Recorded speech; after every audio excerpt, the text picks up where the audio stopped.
እያነሳን ያለነው አሁን በትግራይ ውስጥ እየተነሳ ያለው ጥያቄ ከትግራይ ህልውና ከትግራይ ህዝብ ደህንነት አንጻር ነውና ህወሓት አብላጫ ወይም ብቸኛ የበላይነት ይዞ ውሳኔ እየወሰነ መቀጠሉ ትግራይን ያጠፋታል የሚል ስጋት ያላቸው አሉ። ለስጋታቸው ደግሞ ትላንትና የሆነው ነገር ከበቂ በላይ የሆነ ማሳያ ነው ለነሱ። እነሱ ህወሓት ብቻውን ወይም በአብላጫ እየወሰነ ከቀጠለ ትግራይ ትጠፋለች የማለት ስጋታቸውን ለምን አታይላቸውም? አንድ ሰው ያለኝ ልንገርህና መልስለት። አንድ ሰው ያለኝ ኢትዮጵያ እንድትኖር ትግራይ ትተዋ እያለ ነው ወይ ብለህ ጠይቅልኝ ብሎኛል። ምን አልከኝ? ጥያቄው አልገባኝም። ኦኬ ህወሓትን ቶለሬት በማድረግ ነው ወይ ትግራይ ለኢትዮጵያ ደህንነት ስትል ብትተዋ ምንም አይደል እያለ ነው ወይ ብሎ ጠይቋል። እንደሱ አይነት አስተሳሰብ ነው የለኝም። የትግራይ ህዝብ ይሄን ያምናል ብዬ አላምንም። ግን ይሄ ኢትዮጵያኒስት ነኝ የሚሉ ኃይሎች ይሄን አስተሳሰብ ቢያዳምጡ ጥሩ ይመስለኛል። ጥሩ መልእክት ነው ለነሱ ማለት ነው። ኦኬ ለነሱ አትሊስት ይሄ ሰውዬ እያለ ያለው ምንድነው? ለኢትዮጵያ ህዝብ ተቆርቋሪ ለኢትዮጵያ ተቆርቋሪ ስለሆንክ ነው ይሄን እያልክ ያለው ብሎ ነው እየተቸኛል። ሌሎቹ ግን ምንድነው ስለ ህወሓት ስታወራ ኢትዮጵያ ልታዳክም ነው ኢትዮጵያ ችግር ውስጥ ልከት ነው የሚሉ እና እሱን ለመረዳት ይጠቅማል ብዬ አምናለሁ። እኔ ግን በምንም ተአምር ለኢትዮጵያ መኖር የትግራይ ህዝብ መኖር አስፈላጊ ነው ብዬ አምናለሁ። ለትግራይ ህዝብ መኖርም ኢትዮጵያ መኖር አለባት ብዬ አምናለሁ። ሁለቱም ይነጣጠሉ ናቸው ብዬ አላምንም። አንዱ መስዋዕት ሆኖ ሌላውን ያቆየው ያኖረው የሚል አመለካከት የለኝም።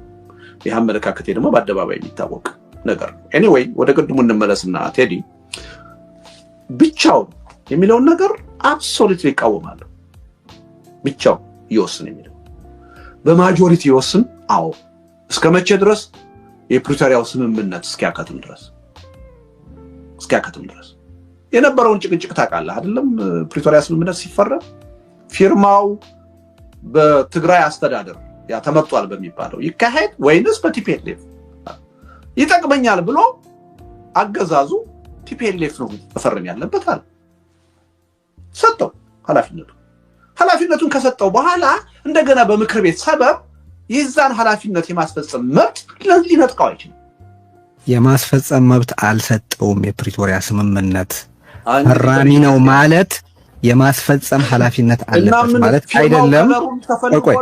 የፕሪቶሪያ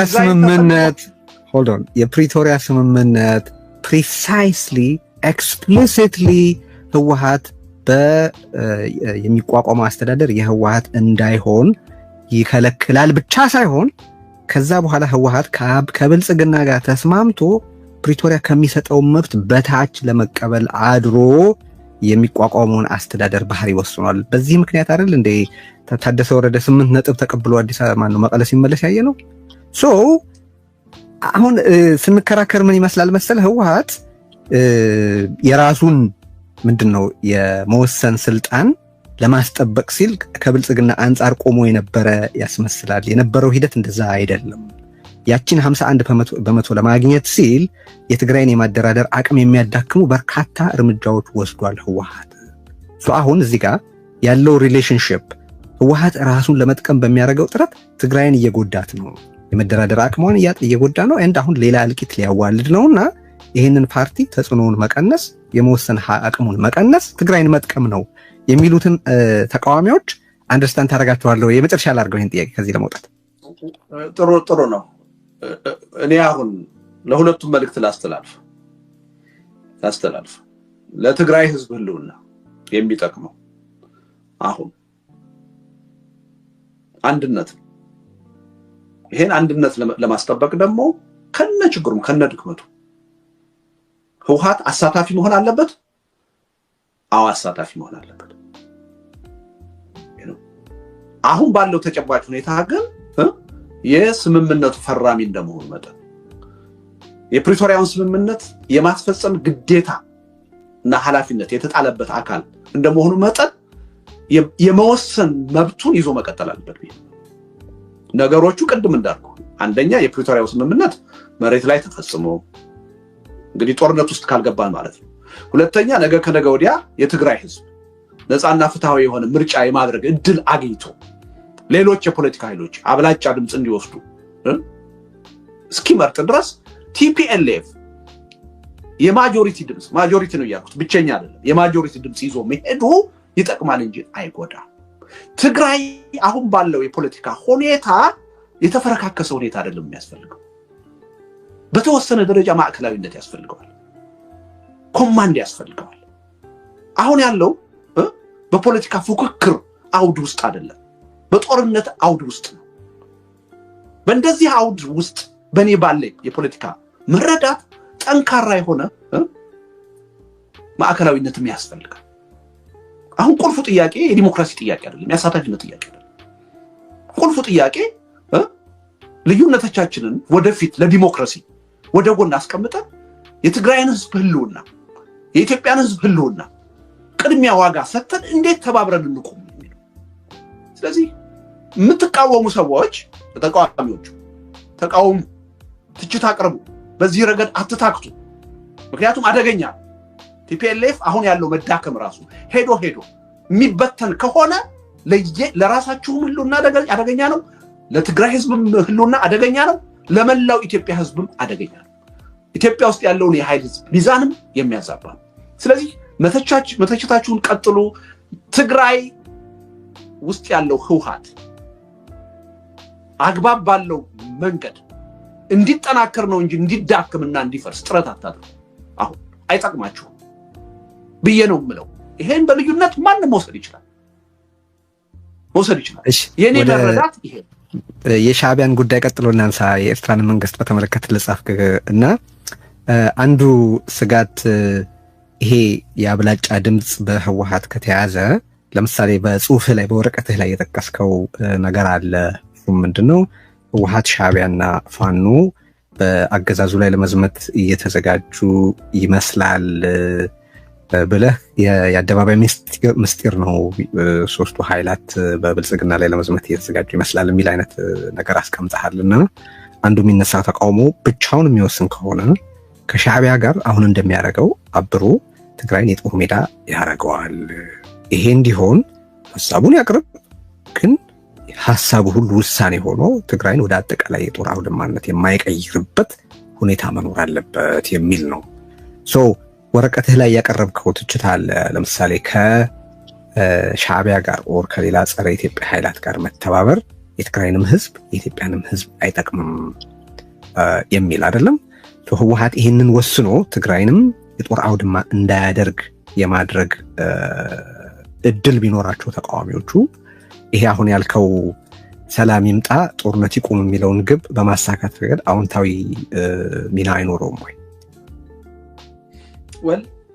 ይሄን አጀንዳው በግልጽ አስቀምጫለሁ ከኤርትራ መንግስት ጋር ተባብሬ የትግራይን ህዝብ ችግር ፈታለሁ ማለት ወይም የኢትዮጵያን ህዝብ ችግር ፈታለሁ ማለት አያስኬድም አይጠቅምም ከታሪክ አለመማር ስለዚህ ቲፒኤልኤፍ በዚህ ረገድ ያለውን አቋም መመርመር አለበት ምናልባት ግንኙነት ፈጥሮም ከሆነ መቀየር አለበት ይሄን አመለካከቱ የሚል እምነት ነው ያለኝ ምንም እንትን የለውም ማለት ነው ፕሪኮንዲሽን አስቀምጬ ይሄ ከሆነ ይሄን ያድርግ ይሄን ከሆነ ይሄን ያድርግ ምለው አይደለም አይጠቅምም ቅድም እንዳልኩህ የጋራ የሚሉትን አጀንዳ በአግባቡ አርቲኩሌት ካደረጉ ኢትዮጵያ ውስጥ ያሉ የታጠቁ ኃይሎች ኢትዮጵያ ውስጥ ካለ ሌላ የታጠቀ ኃይል ጋር ሊተባበሩ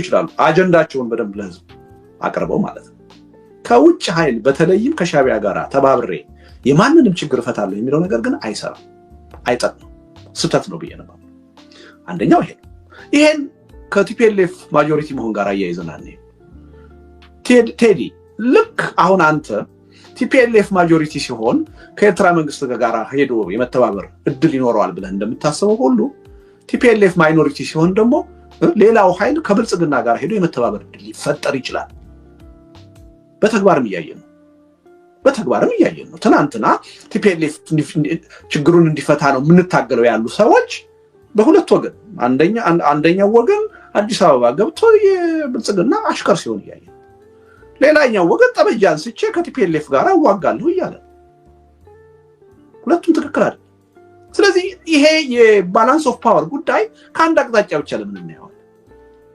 የቲፒኤልኤፍን ድክመት ለመፍታት ችግር ለመፍታት ጥረት ስናደርግ በአንጻራዊነት ከማን መንግስት ጋር ነው ከምን አይነት መንግስት ጋር ነው እየታገለ ያለው እነዛ ኃይሎች በዚህ ሂደት ውስጥ ሚናቸው ምንድነው የሚለውን ከኢኩዌሽኑ አውጥተን ልናያቸው አይገባም። ሁሉ ጊዜ አሁን ትግራይ ውስጥ የሚካሄደውን ትግል ማይነስ ብልጽግና አድርገን ልናየው አይገባም። የብልጽግና እጅ እዛ ውስጥ ሁሉ ጊዜ ሲያቦካ እንደሚውል መረዳት መቻል አለብን። ስለዚህ በተቃራኒው ማሰብ አለብን። በተለያየ የአሳታፊነትም የምንም ስም ማጆሪቲ የሚሆኑ ሌሎች ኃይሎች እድል ሲያገኙ ምን ሊፈጠር ይችላል የሚለውን ነገር ራስን በቲፒኤልኤፍ ቦታ አስቀምጦ ማሰብ ያስፈልጋል ማለት ነው። ስለዚህ የኔ አሁን ያቀረብከው ነገር ከማጆሪቲ ከመናምን ጋር በተያያዘም ሳይሆን ያለምንም ቅድመ ሁኔታ ከሻቢያ ጋር በተባበር የሚባለው ነገር ከታሪክ አለመማር ትክክል አይደለም። ለራሱ ለቲፒኤልኤፍም አይጠቅመውም፣ ለትግራይ ህዝብም አይጠቅመውም፣ ለኢትዮጵያም አይጠቅመውም ብዬ ነው ማለት። ስለ ኤርትራ ስትጽፍ ከጦርነት ጋር በተያያዘ የኤርትራ መንግስት እንደ ልማዱ እየጠቀስኩ ነው በኢትዮጵያ የውስጥ ጉዳይ ጣልቃ እየገባ ልበጥብጥ ካላለ በስተቀር ራሱን ከጥቃት የመከላከል መብት ያለው መሆኑ ጥያቄ ውስጥ የሚገባ አይደለም ትልና፣ ነገር ግን ገና ጥቃት ሊሰነዘርብኝ ይችላል ከሚል ስጋት ወይም እንደለመደው አገሪቱን ለማዳከም የሚያስችለኝ የተሻለ ጊዜ የተሻለ እድል ዛሬ ነው በሚል የተሳሳተ እሳቤ ኢትዮጵያን ቀድሞ ወደ መውጋት አጉል መቀናጣት በፍጹም መግባት የለበትም ትላለህ። ሰው ጥያቄዎቼ፣ አንደኛ የኤርትራ መንግስት እኮ ኦሬዲ የትግራይን ማለትም የኢትዮጵያን 52 ቀበሌዎች በቁጥጥሩ ስር አድርጓል። አሁን ቀበሌዎቹን የመመለስ ፍላጎትም እስካሁን አላሳየም።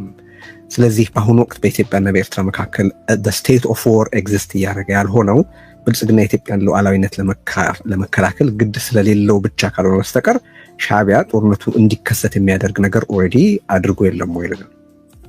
well ጦርነቱ እንዲከሰት የሚለውን ነገር በዛ መጠን አልገዛም። በኃይል ይዞ የቀጠለው አካባቢ አለ፣ ያን መልቀቅ አለበት።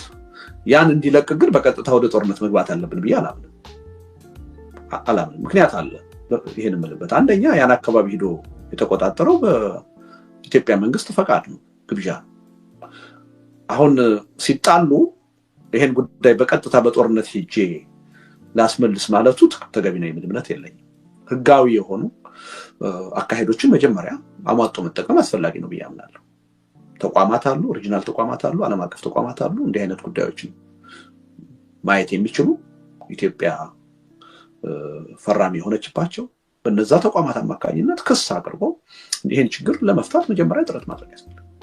ኤግዞስቲቭሊ ያን ማድረግ ያስፈልጋል እንጂ አይ በቃ ሉዓላዊነታችን ኦሬዲ ደፍሯልና ያው መንግስት ራሱ ጋብዞ ነው ደፍር ያደረገው ጋብዞ እንትን ብሏልና አሁን ሄጄ በጦርነት ይሄን ጉዳይ ለውጠዋል ማለት ይጠቅማል ብያለሁ። ስለዚህ ያን የዲፕሎማሲ የህግ መንገድ መጀመሪያ አሟጦ መጠቀም ያስፈልጋል። ያን ከተጠቀመ በኋላ የኃይል አማራጭ ነው ሊመጣ ይችላል። ያን የምናየው ነው የሚሆነው፣ የምንነጋገርበት ነው የሚሆነው። አሁን ግን ይሄን ምክንያት አድርጎ ወደ ጦርነት መሄድ ነው የሚል እምነት የለኝም። አብሮ ያነሳው ከኤርትራ ጋር እንደዚሁ የኢትዮጵያና የኤርትራ ግንኙነት በአመዛኙ የተበላሸው ከኢትዮጵያ ጋር የማይነጣጠል እጣ ፈንታ ኤርትራ ያላት ስለሆነ ነው በጽሁፍ ላይ ኢንፈር እንዳረከው፣ ወይስ የሻቢያ አስተሳሰብ ሰላምን ለመስራት ጨርሶ ስለማይመች ነው? ሜቢ ኤርትራ በሌላ ኃይል የምትተዳደር ሆኗ ቢሆን ኖሮ አሁን ያለው ሁኔታ የግድ ይፈጠር ነበር? ወይ እንደሱ ብዬ ነው የማምነው። ሊፈታ የሚችልበት እድል ሊኖር ይችላል። እንደውም እኔ ኢትዮጵያና ኤርትራ በታሪክ የተሳሰረ አንድነት የተሳሰረ ማንነት ያላቸው ህዝቦች መሆናቸው፣ በታሪክ አንድ የነበሩ መሆናቸው ወደፊትም በትብብር በሰላም አብረው ለመኖር እድል የሚፈጥር ነው ብዬ ነው የምወስደው። በተቃራኒው አይደለም። አሁን በተግባር ካየን ግን በተቃራኒው ነው ያለው። ያለ ግጭት ያለ ጦርነት አንኖርም ብለው ይወሰኑ ይመስላል እና ሁሉ ጊዜ ግጭትና ጦርነትን ማጫር ነው እየተፈለገ ያለው እና በሁለቱም በኢትዮጵያም በኤርትራ አሁን ካሉት የተሻለ ኃላፊነት የሚሰማው የህዝብና የሀገርን ጉዳይ የሚያስቀድሙ መንግስታት ከመጡ ይሄ ችግር ይለወጣል ብዬ ነው የማስበው እና በተለይ በኤርትራ በኩል ሻቢያ እስካለ ድረስ በመሰረታዊነት ይሄ ይፈታል የሚል እምነት የለኝም። ሻቢያ በሌላ መንግስት ቢጠቅ እና ያ መንግስት ደግሞ ከጦረኝነት ይልቅ ችግርን በትብብር ለመፍታት የሚፈልግ ሆኖ ከመጣ ይሄ ችግር ይፈታል የሚል እምነት አለኝ። ለዛ ነው ማሰብ ድራጎን አምላካዊው የኢትዮጵያ የዘውግ ፖለቲካና የብሔር ብሔረሰቦች ቀን የቅዱስ ጊዮርጊስ ስዕል አድኖ ሰማዕቱ አንዲትን ልጃገረድ ከድራጎን አስጥሏት ድራጎኑን ሲገድል ያሳያል። የስዕል አድኖው ሁነት በሚተርከው የሰማዕቱ ግድል ታሪክ እንደሚያትተው በመካከለኛው ዘመን በአንዲት ሀገር የሚኖሩ ህዝቦች ለሚያመልኩት ድራጎን ሴት ልጆቻቸውን መስዋዕት አድርገው ያቀርቡ ነበር። በዚህም የተነሳ በአገሪቱ የሚኖሩ ልጃገረዶች አልቀው በመጨረሻም የንጉሱን ሴት ልጅ በመስዋዕትነት ያቀርባሉ። በዚህ አምድ ላይ ስለ ቅዱሱ ገድል ለመተረክ አይደለም፣ ነገር ግን ከላይ የተጠቀሰችው ሀገር ህዝቦችና ኢትዮጵያን የሚያስተዳድረው የዘውግ ፖለቲካ ይመሳሰሉብኛል። እውነቴን ነው፣ እጅግ በጣም ነው የሚመሳሰሉብኝ። ከላይ በተጠቀሰችው ሀገር የሚኖሩ ህዝቦች ልጆቻቸውን መስዋዕት አድርገው እስከ መጨረሻ ለድራጎኑ ታማኞች ነበሩ። በሌላ በኩል ደግሞ ድራጎኑ ልጆቻቸውን በሙሉ ዋጥ ስልቅጥ እስከ ማድረግ አልራራላቸውም። እንግዲህ እንዲህ ነው ኢትዮጵያ ከ1983 ዓ.ም ጀምሮ በዘውግ ፖለቲካ አምልኮት ስር ወድቃ እልፍ አላፋት ልጆቿን ገብራለች። ዛሬም እየገበረች ናት። ድራጎን የሆነው የዘውግ ፖለቲካ እስካለ ድረስ ወደፊትም ልጆቿን ስትገብር ትኖራለች። ድራጎኑ አይራራም። እንደዚያው ሁሉ የብሔር ፖለቲካም ርህራሄ የለውም። የዚያች ሀገር ህዝቦች አምልኮቱን እንዳላጓደሉበት ሁሉ የዘውግ ፖለቲካ ዘዋሪዎችም ካድሬዎቻችን አምልኮታቸውን አላጓደሉበትም። ህልውናቸውንና የማይሞላው ከርሳቸው ከዚህ መስዋዕት ፍርፋሪ የሚቃርም ስለሆነ ለአንዲትም ሰከንድ ቢሆን አምልኮታቸውን አያጓድሉም። አሁን በዚህ ሰሞን እንኳን ከወደ ወለጋ የምንሰማውና ከተወሰኑ ዓመታት ወዲህ የተለመደው ዘርን መሰረት ያደረገ ግድያና እልቂት የዘውግ ፖለቲካን አለመራራት የሚያመለክት ነው። ያሳዝናል፣ እጅግ በጣም ልብ ይሰብራል። መቼም ወለጋ ከቅርብ ዓመታት ወዲህ የመታረጃና የእልቂት ምድር ሆናለች። የዘውግ ፖለቲካችን እስካልተወገደ ድረስ በእርግጠኝነት ነገ እያንዳንዷ የሀገራችን ክፍል እንደዚህ ምድር የእልቂትና የመታረጃ ስፍራ መሆናቸው እንደማይቀር ልብ ልንል ይገባል። ሌላውን ሁሉ ትተን ባለፉት 4 ዓመታት የተፈጸሙ ዘግናኝ እልቂቶች፣ የዘር ማጥፋት ወንጀሎች፣ ግጭትና መፈናቀሎች እንዲሁም ከፍተኛ ደም አፋሳሽ የሆኑት በህወሓትና በመከላከያና ጥምር ጦሮች መካከል የተካሄዱት ጦርነቶችና ሌሎች በርካታ ወንጀሎች መንስኤያቸው አንድና አንድ ይሄው የዘውግ ፖለቲካ ነው። በሌላው በኩል ለዚህ ሁሉ ደንታ ያላቸው የማይመስሉት ካድሬዎቻችን ከድራጎን ለከፋው የዘውግ ፖለቲካችን መስዋዕት የሆኑ ህፃናትና ሴቶችን ጉዳይ ከምንም ሳይቆጥሩ ለዘውግ ፖለቲካቸው አመታዊ ክብረ በዓል ፌሽታና ፈንጠዚያ ሐዋሳ ከተሙ። አረ ወገን ወዴት እያመራን ነው? ሰው እንዴት በዚህ ደረጃ ከሰብአዊ ክብር ይዘግጣል? አንድ ሀገርን ለመምራት ቃል ገብቶ ስልጣን የያዘ ግለሰቡም ይሁን ፓርቲ የዜጎች እልቂት እንዴት ትንሽ እንኳን አይገደውም? ባይገደው እንኳን እንዴት ማስመሰል ያቅተዋል? ማስመሰሉም ይቅር እንዴት ሴቶችና ህፃናት በሚያልቁበት ምድር ሰው ድግስ ደግሶ የደስታ ክብረ በዓል ያደርጋል? በጣም ብዙ። እዚህ ጋር ሁለት ተጻራሪ እውነታዎችን ፓራዶክስ እንረዳለን። የዘውግ ፖለቲካ ብዙሃንን ህዝብና ገንዘብና ጉልበት ብቻ ሳይሆን ህይወትን ጭምር የሚበዘብዝ ሲሆን ለካድሬዎቹ ደግሞ የማይገመት የፈንጠዚያ የፌሽታና የስርቆት ምንጭ ነው። ስለዚህ የዚያች ሀገር ህዝቦች ልጆቻቸውን ሁሉ ገብረው እስኪጨርሱ ድረስ የድራጎኑን አምልኮት እንዳላቋረጡ ሁሉ ከሰብአዊ ክብር የወረዱ የብልጽግና ካድሬዎችም ለዘውግ ፖለቲካ አምልኮታቸውን አያቋርጡም። በዚህ አጋጣሚ ከዓመት በፊት ለአንድ ስራ ሐዋሳ ከተማ በሄድኩበት ወቅት ያስተዋልኩትን የዘውግ ፖለቲካ አስቀያሚ ገጽታ ላጋራችሁ። በስራው ላይ ያገኘኋቸው አንድ ጠንካራ ሴት በሐዋሳ ከተማ ለዓመታት ጾታን መሰረት ያደረገ ጥቃትንና የህፃናት ጥቃትን እንዲሁም የህፃናት ጉልበት ብዝበዛን በማጋለጥና ለፍትህ በማቅረብ ይታወቃሉ። እናም ስለ ስራቸው ስላከናወኗቸው ጥቃቶችን የማጋለጥ ተግባራቸውና ስላስገኟቸው የፍትህና የእርምት እርምጃዎች እያወጉኝ ከቆዩ በኋላ ከቅርብ ጊዜ ወዲህ ግን ትዕግስታቸውን የሚፈታተን የህግ ግድፈት በተደጋጋሚ እየገጠማቸው መቸገራቸውን ገለጹልኝ።